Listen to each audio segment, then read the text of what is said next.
Boa tarde, tudo bem, gente? Eu vim aqui dar resposta para esse seguidor aqui. É muito comum o que está acontecendo com ele. Ele tem 27 anos, a mãe sempre faz questão de deixá-lo codependente e ele identifica ali, talvez traços ou realmente que eles são narcisistas, tanto o padrasto quanto a mãe. Pai e mãe narcisista, ele programa isso desde criança, né?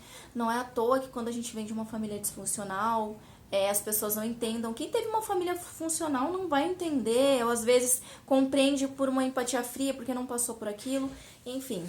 Mas, geralmente, a gente já é programado a entender que pra gente ser amado a gente sofre, que o pai e a mãe narcisista faz isso com a gente, e a gente a menina acaba atraindo esse tipo de perfil, infelizmente, tóxico, e o filho e o menino também. O pai e a mãe narcisista, eles podem ser dois tipos. Ou eles podem querer que os filhos sejam iluminados, mas que isso favoreça eles, tá? Aquele filho que faz natação, que faz isso, que faz aquilo, mas depois eles jogam na cara. O filho bode expiatório, que é aquele filho que questiona, que vai ser o filho problema, que vai ser o que eles vão projetar tudo de ruim.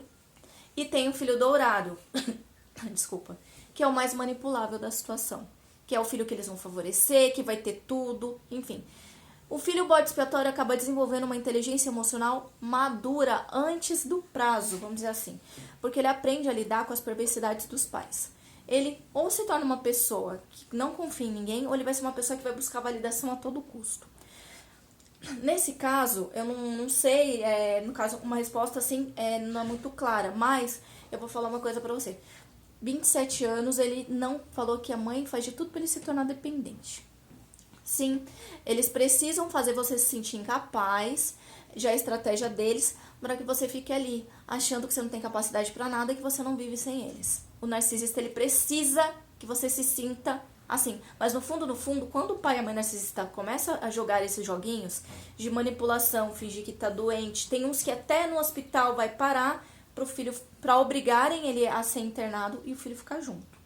Tem casos de mães que as filhas casaram e quando passava, por exemplo, a pessoa que estava filmando ou tirando foto, ela só queria aparecer, ela ria mais alto, elas são assim, geralmente elas são muito alegres, elas são muito espontâneas aos olhos dos outros, mas no fundo, dentro de casa, ela humilha e pisa naquela filha. Por isso que tem filha que às vezes você fala, nossa, mas aquela pessoa é tão legal e a filha não gosta dela. Vai viver lá entre quatro paredes que você vai entender o que eu tô falando.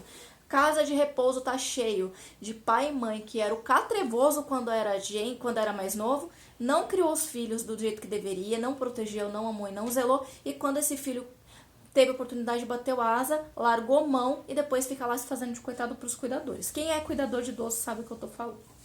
Então, o meu conselho para essa pessoa é o quê? Não pode trabalhar fora porque tem que cuidar dos catrevosos? Faz alguma coisa em casa. Comece a pedra cinza e comece a mudar a tua postura. Procure terapia especializada em narcisismo paterno-materno. Tem uma youtuber, falei, não sei se vai cair o vídeo, mas tem uma pessoa lá do app vizinho que chama Virginia Kozer. Ela é especialista, ela é terapeuta ayurveda e holística e ela fala sobre narcisismo materno porque ela passou isso na pele. Uma dica, todo mundo vá lá no canal dela e maratone os vídeos delas que vocês vão entender o que eu tô falando. Ela teve mãe narcisista e pai psicopata. Inclusive, ela foi abusada na infância. Tem uma entrevista que ela deu pro Super Pop na época. Inclusive, abriu muito a minha mente. Foi ali que eu comecei a entender como é que era a dinâmica deles. Aí que eu comecei a entender que 90% da população mundial tem pai e mãe narcisista. Ou o tutor, vovó, enfim.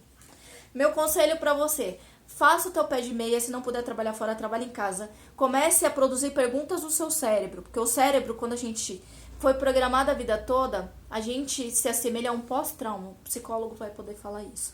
Procure terapia, procure fazer alguma coisa para gerar renda. Na primeira oportunidade, alugue um canto para você, nem que seja um quarto com banheiro, e vá morar sozinho.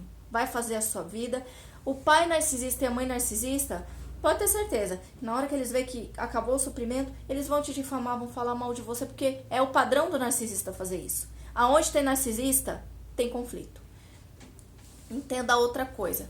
Nós não temos obrigação de carregar pai e mãe nas costas. Os maiores coaches falam isso, tá? Então, é assim, não é questão que você tenha que abandonar os teus pais. Pedra cinza, fale o necessário, não deixe eles saberem da sua vida. É difícil? Sim, porque a gente se culpa, né? São a nossa história, são nossos pais. Porque a gente teve uma sociedade que rotulou que pai e mãe podiam fazer o que quisesse, se ele tivesse uma certidão de nascimento, ele podia fazer o que ele quisesse com a nossa vida e com a gente. Eles acham que a certidão de nascimento é uma garantia de posse, tá? Todos eles gostam muito de ter posse e domínio sobre tudo, inclusive sobre os filhos. Eles acham que eles são onipotentes, que eles são superiores e que você tem que lamber o chão que eles pisam. Tá? Se verem que você tá querendo sair da teia, eles vão usar termos como, usaram muito comigo. O único amor da sua vida é a sua mãe. Ela é a única que consegue te amar e desejar o bem pra você, independente de quem você seja. Nem todos, se for pai e mãe narcisista, quem teve famílias funcionais, ótimo, eu fico feliz, mas nem todo mundo teve família funcional, nem todo mundo foi amado. Nem todo pai e toda mãe ama. A gente tem que estar pronto para entender. Se você identificou que seu pai ou sua mãe é narcisista, procure ajuda psicológica, terapia especializada em narcisismo, tá? Porque tem terapeuta que não sabe lidar com isso e acaba te colocando num ciclo de abuso falando que você é obrigado a aguentar, tá? Karma, esse é meu karma. Não, karma é caminho. Vamos desmistificar outra coisa de que karma é aquela coisa ruim, porque eu posso ter feito alguma coisa em vidas passadas. Não, tá falando agora. Vamos viver o agora. Tá? Respeite seus antepassados, seus ancestrais, mas você tem uma vida para viver agora, tá? Sem eles você não estaria aqui, mas você tá aqui para você ser feliz. Nós temos Deus lá em cima e Deus quer que sejamos felizes, tá? Faça seu pezinho de meia, vai vivendo teu cantinho, vai saindo pela tangente. Fale o menos possível da sua vida. Pedra cinza. Eu sei que é difícil, eu sei que a gente se sente culpado e eu sei que quando a gente começa nesse processo, o vazio existencial é muito grande. A gente tende a cair, a gente tende a ter recaídas porque a gente quer participar, a gente quer pertencer. Entenda, quando a gente entende que a gente é pai e mãe de mãe narcisista, a gente tem que entender que a gente não é amado e que é cruel ouvir isso, mas é verdade. A gente não é amado. E quando o cérebro da gente entende isso, a gente começa a fabricar, em vez de desculpa, a gente passa a fabricar soluções. Começa a perguntar para o seu cérebro, como eu posso fazer para sair dessa situação? Como eu posso fazer para ser feliz? Ao invés de falar assim, eu não consigo sair disso. Eu tenho certeza que se você já teve essa luz de procurar maratonar vídeos e ver, entender o que acontece com você, já é uma virada de chave. Você vai ser feliz. Entende que lá em cima tem um Deus que Ele quer que a gente seja sempre melhor a cada dia, tá? E a gente não tá aqui pra ser escravo de pai e de mãe narcisista, tá? Tem muito, tá cheio, tá? Narcisista, líder religioso. Eles amam cargos de liderança. Então, é natural, quando você começa a maratonar vídeos, você começa a ver narcisista em tudo quanto é lugar. Porque nós temos traços narcisistas. Porque senão a gente não teria vaidade, a gente não teria ambição e tudo mais. Mas como que isso começa a fazer mal para a vida de alguém? Quando essa pessoa começa a se transformar com esses traços, ela começa a pensar somente nela, tá? Porque tem diferença de traço de narcisismo.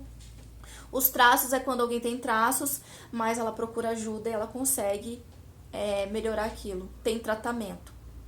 E o narcisista em si, diagnosticado com transtorno, ele tem uma visão deturpada. Todo mundo é posse, todo mundo está aqui para servir ele. Quando isso começa a fazer mal, influenciar na vida de alguém, é que a gente tem que tomar cuidado, que a gente tem que se afastar dessa pessoa.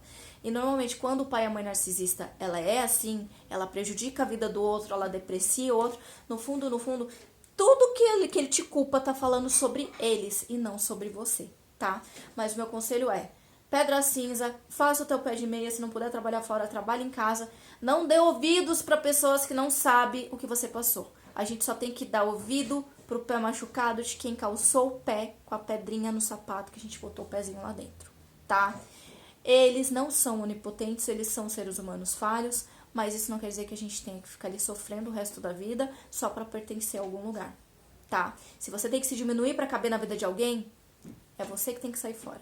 Então, meu conselho é força, foco, fé, pedra cinza e assim que puder, contato zero, sem nenhuma culpa, sem nenhum remorso. Tá bom? Espero que dê tudo certo agora em 2024 na sua vida e fiquem com Deus.